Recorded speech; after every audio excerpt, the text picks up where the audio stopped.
dead after Lesbian Catholics have again been refused communion at St Patrick's Cathedral in Melbourne. Wearing rainbow sashes, they gathered to celebrate Pentecost Sunday and to call for a new era of acceptance after Archbishop George Pell's 5-year reign in Melbourne.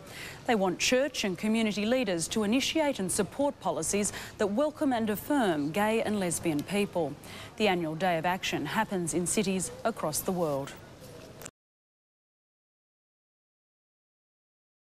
Fisheries officers have tested the church for the first time since the departure of hardline Archbishop George Pell. The Rainbow Sash movement attended Mass at St Patrick's Cathedral and, as in past years, members were refused communion. James Talia with the details. The now familiar rainbow sash has become a powerful symbol. When wearing it, gay Catholics are denied communion for flaunting their sexuality, but without the sash, the sacrament is bestowed upon those same people. Today, the protesters tried their luck again for the first time since Dr. George Pell left for Sydney. Those in sashes were turned away, instead offered a blessing. This is our church too. In a special way, there's a need for healing of the kind of divisions and the sort of wounds that have been given to gay and lesbian people by George Pell's hard line. But the church says rules are rules. Relations between adults can only be for procreation. Anyone who disagrees knows the consequences. It concerns me that it is causing suffering to people. That is a teaching of the church. It's not about to change. I'm not able to change it. As on past occasions, the ban applied to all those wearing the rainbow sash in the cathedral, including many who aren't gay but turned out in the rainbow colours to support family members. I'll be married 40 years on the 29th of July. My wife and I are here today because we've got a gay son. The church says its teachings are unlikely to change, while the movement says it won't give up the fight.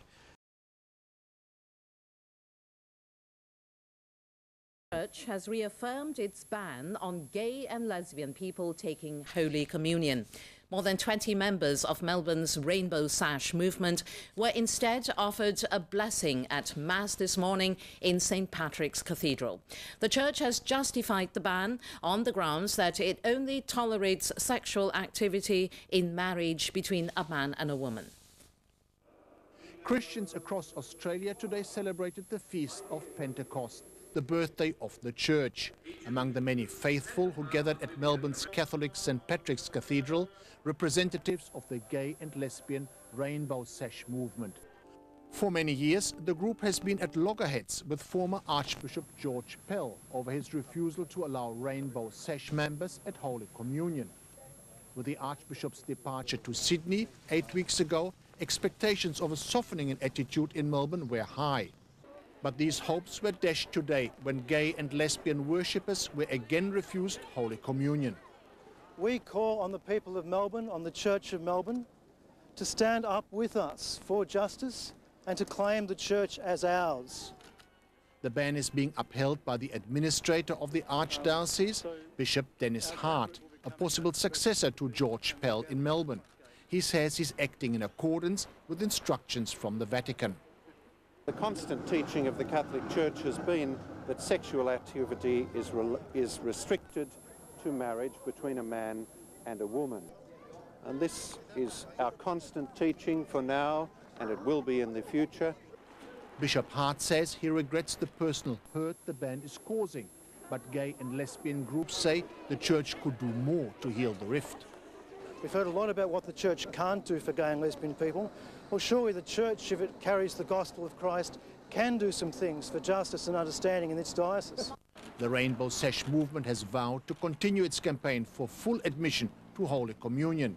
However, it accepts it's going to be a long fight, as the Catholic Church is unlikely to change its position on sexuality outside.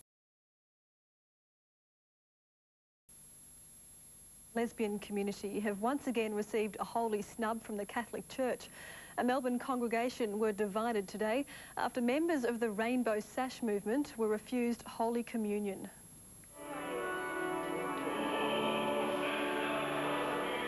It was a service celebrating the birthday of the church, but for some members of the congregation it was a chance to be publicly recognised by their faith. Placing their hope in Bishop Dennis Hart, who is tipped to replace former Archbishop George Pell, Members of the Rainbow Sash movement stood to receive Holy Communion. But while the majority of the congregation received the bread and wine, the gay community were once again rejected. The refusal of communion is just a symbol of the continuing discrimination and alienation that gay and lesbian people suffer at the hands of the church.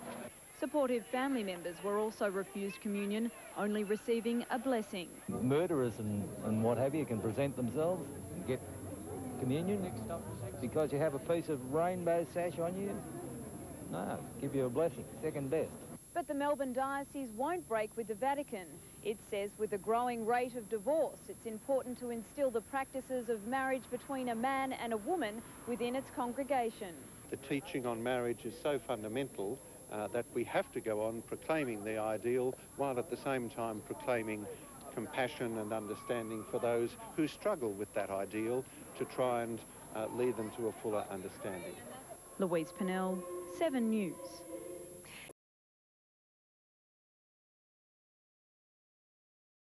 Melbourne's new Catholic Archbishop, Dennis Hart, has a hard act to follow. His predecessor, Dr George Pell, is perhaps the most controversial churchman in recent Australian history because of his insistence on a return to the church's traditional teachings. So what makes Archbishop Hart tick, and where will he take Catholics in the Archdiocese of Melbourne? Nick Johnston reports.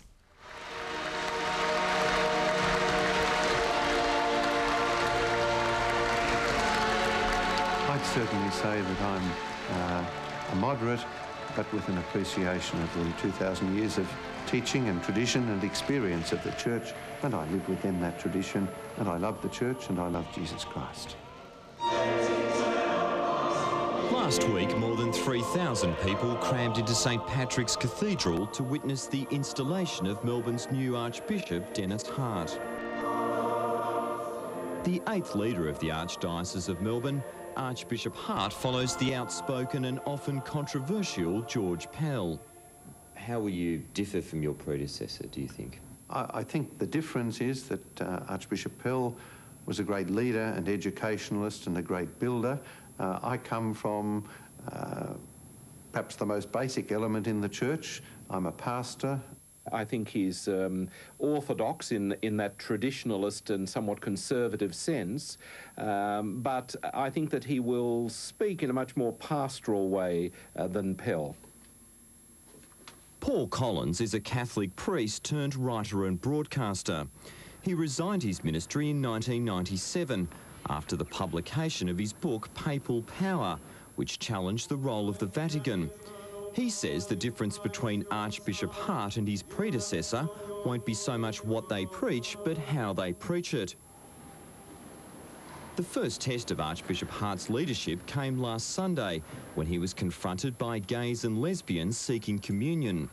I think, for instance, it was important that Archbishop Hart, when challenged by the Rainbow Sash people, was willing to talk to them afterwards. And I think it's important that if you're going to take a tough, hard moral line, it's important, I think, to be willing to talk about that with the people that you do it with. While the Archbishop was happy to give them a blessing, he maintained the line of his predecessor by denying them communion. He acted as one would expect, I'd say, very much along the party lines, very much in terms of this is what I have to do because this is what the church tells me to do, which ends up sounding a little bit like I'm just following orders. The leader of the Rainbow Sash movement, Michael Kelly, trained for the priesthood but left after declaring his homosexuality. He remains a committed Catholic and says the church's refusal to recognise him still hurts very deeply. When my mother was refused communion for standing with me, that was a deeper blow to see this woman who'd spent 78 years as a committed Catholic being refused the body and blood of Christ, being refused what the church calls the source and summit of the whole Christian life, simply because she said, you know, the church has to welcome my gay son in a new way. It really highlights just how deep the oppression runs in the church. My position on homosexuals is the same as the position for anyone else who in a serious matter stands aside from the teaching of the church, and if they proclaim that publicly, then they have chosen to declare themselves ineligible for Holy Communion, so I don't see myself as refusing. I see myself as acting in accordance with what the Church asks of me. With love, then, as Vicar General, Dennis Hart came under attack for supporting an American fundamentalist Christian group, Catholic Courage, which promotes cures for gays and lesbians. I believe that there is, that in a number of cases, certainly some work can be done to minimise the suffering that some homosexuals undergo. When you say suffering, what do you mean? I mean that the burden of the orientation, it can be, to some extent, adjusted in some cases. I do think the Church has got to come to grips with questions that are embedded in human sexuality, and there's a whole range of issues there. It's not just the question of homosexuality, it's also the question of the role and position of women, both socially and within the Church itself. The Church simply can't avoid confronting the question of women, and it's absolute nonsense for the Catholic Church to pretend that it can't speak about the ordination of women. Paul Collins believes the greatest challenge facing the Catholic Church as it enters the 21st century is to become more relevant to people's lives. There is within our society a great spiritual hunger. There's a real desire for something better. People are looking for ethical standards, but they don't need those ethical standards put to them by people who are out of touch with their contemporary existence. And so I think it's absolutely important for the Church to get back in touch with reality, to get back in touch with where people actually are. But those hoping for a radical mission statement from the new Archbishop are likely to be disappointed. I think our biggest challenge is to unwrap Jesus Christ as a person and try and help that contact with Jesus Christ to inspire people and give them courage to affront the challenges that we all have in modern society. If all this sounds familiar, it's because under Dennis Hart's gentle manner lie deeply conservative views. And while the new Archbishop says he wants to take a more pastoral approach to the job, he won't be diverted from the teachings of the Church. I know sometimes there'll be people who'll struggle, and I'll try and talk with them and encourage them, always presenting the Church's position, not simply because it's a Church's position, but because it's something which I believe in and which comes essentially from